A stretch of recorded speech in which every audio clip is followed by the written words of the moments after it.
அன்பு ஆன்மீக தமிழ் அன்பர்களே நண்பர்களே, உங்கள் அனைவருக்கும் தமிழ் யூடியூப் சேனலின் இனிய தமிழ் வணக்கம்.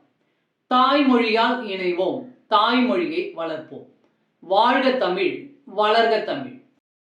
நமது சேனல் ஆன்மீக பதிவில் 12ஆம் நூற்றாண்டில் சேக்கிழார் அருளிய 12ஆம் திருமுறை சைவ காப்பியமுமான பெரிய புராணம் என்ற திருத்தொண்டர் புராணம் என்னும் நூலில் உள்ள அனைத்து பாடல்களையும் பரம்பொருளான சிவபெருமானின் அருளாசியுடன் ஒவ்வொரு பாடலையும் தெளிவான மற்றும் இயல்பான விளக்கத்துடன் அளித்து வருகிறோம். நாங்கள் அளித்து வரும் இந்த பெரிய புராணம் என்ற திருத்தொண்டர் புராண பதிவினை கேட்டு அதன் இனிமை உணர்ந்து அகிலம் காக்கும் இறைவனின் அருளாசியை பெற்று இறைப்பயன் அடையுமாறும், மேலும் இந்த பதிவிற்கு லைக் மற்றும் ஷேர் செய்தும், அது மட்டும் அல்லாமல் இதுவரை இந்த சேனலுக்கு நீங்கள் சப்ஸ்கிரைப் செய்யவில்லை என்றால் சப்ஸ்கிரைப் செய்து பெல் பட்டனையும் அழுத்தி ஆதரவு அளிக்கவும் அன்புடன் கேட்டுக்கொண்டு இப்பதிவினை தொடர்கிறேன். வாருங்கள், ஆன்மீக பதிவில் சேக்கிழாரின் 12ஆம் திருமுறையான பெரிய புராணம் என்ற திருத்தொண்டர் புராண பாடல்களை தெளிவான விளக்கமுடன் அறிவோம், அறிந்து தெளிவோம், தெளிந்து இறைப்பயன் அடைவோம். பெரிய புராணம் அல்லது திருத்தொண்டர் புராணம் என்பது சேக்கிழார் அவர்களால் பெருங்காப்பிய இலக்கணங்கள் பலவும் கொண்டதாக இயற்றப்பட்ட சைவ காப்பியம் ஆகும். சுந்தரமூர்த்தி சுவாமிகளின் திருத்தொண்ட தொகை என்னும் நூலை முதல் நூலாக கொண்டும், சுந்தரமூர்த்தி சுவாமிகளை காப்பிய தலைவராக கொண்டும், அவர் போற்றிய சைவ அடியார்களின் வாழ்க்கை வரலாற்றினையும் இந்நூலில் சேக்கிழார் விவரிக்கிறார். திருத்தொண்டர் தொகை நம்பியாண்டார் நம்பி எழுதிய திருத்தொண்டர் திருவந்தாதி ஆகியவற்றை மூல நூல்களாக கொண்டும், 2ஆம் குலோத்துங்க சோழனிடம் அமைச்சராக இருந்த சேக்கிழார் பல ஊர்களுக்கு சென்றும் திரட்டிய தகவல்களை கொண்டும் பெரிய புராணம் எழுதப்பெற்றுள்ளது. 2ஆம் குலோத்துங்க சோழனின் ஆணையின்படி தில்லைக்கு சென்றவர் அங்கு இருக்கும் இறைவனான நடராசர் உலகெல்லாம் என்று அடியெடுத்து கொடுக்க, சேக்கிழார் உலகெல்லாம் உணர்ந்து ஓதற்கு அரியவன் என பெரிய புராணத்தை தொடங்கியதாக நம்பப்படுகிறது. இடைக்கால இலக்கியத்தில் மக்களின் வாழ்க்கை பற்றி வரலாற்று போக்கில் அறிவதற்கு இந்நூல் உதவுகிறது. பெரிய புராணம் முதல் காண்டம், 2ஆம் காண்டம் என 2 காண்டமாகவும், முதல் காண்டத்தில் 5 சருக்கங்களையும் 2ஆம் காண்டத்தில் 8 சருக்கங்களையும் உடையதாக அமைக்கப்பெற்றுள்ளது.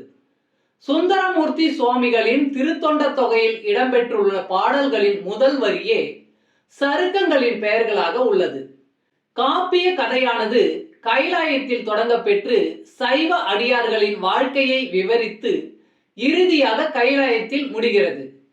முதற்காண்டத்தில் திருமலை சருக்கம், தில்லைவாழ் அந்தணர் சருக்கம், இலைமலிந்த சருக்கம், மும்மையால் உலகாண்ட சருக்கம், திருநின்ற சருக்கம் என்ற 5 சருக்கங்களும், 2ஆம் காண்டத்தில் வம்பரா வரிகண்டு சருக்கம், வார்கொண்ட வனமுலையால் சருக்கம், பொய்யடிமை இல்லாத புலவர் சருக்கம், கரைக்கண்டன் சருக்கம், கடல் சூழ்ந்த சருக்கம், பத்தராய் பணிவார் சருக்கம், மன்னிய சீர் சருக்கம், வெள்ளானை சருக்கம் என்னும் 8 சருக்கங்களும் அமைந்துள்ளன. இந்த 13 சருக்கங்களிலும் உள்ள மொத்தம் 4286 பாடல்களையும் ஒவ்வொரு பதிவிலும் ஒவ்வொரு பாடலாக தெளிவான மற்றும் இயல்பான விளக்கமுடன் கேட்டு இறைப்பயனை அடைய உள்ளோம். பெரிய புராணம் 50. நம்பி திருத்தொண்ட தொகை.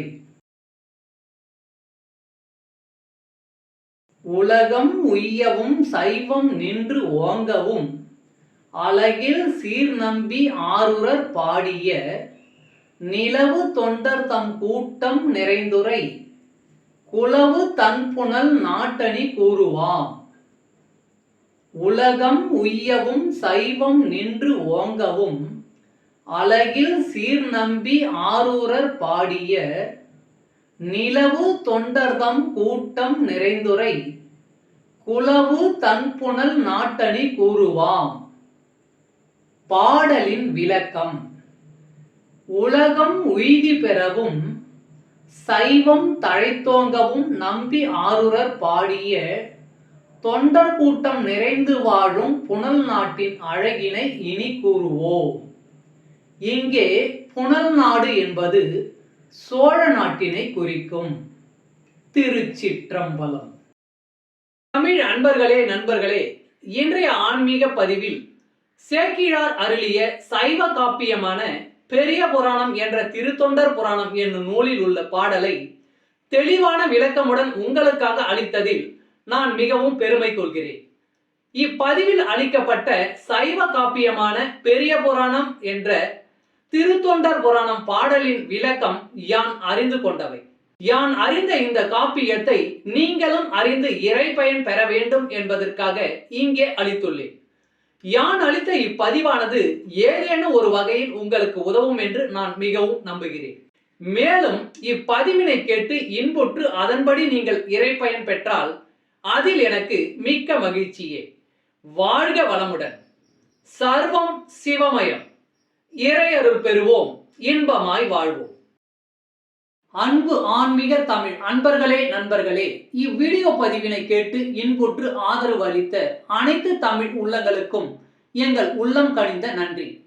மேலும் இப்பதிவு உங்களுக்கு பிடித்திருந்தால் லைக் மற்றும் ஷேர் செய்தும், இதுவரை இந்த சேனலுக்கு நீங்கள் சப்ஸ்கிரைப் செய்யவில்லை என்றால் சப்ஸ்கிரைப் செய்து பெல் பட்டனையும் அழுத்தி ஆதரவு அளிக்கவும் அன்புடன் கேட்டுக்கொள்கிறோம்.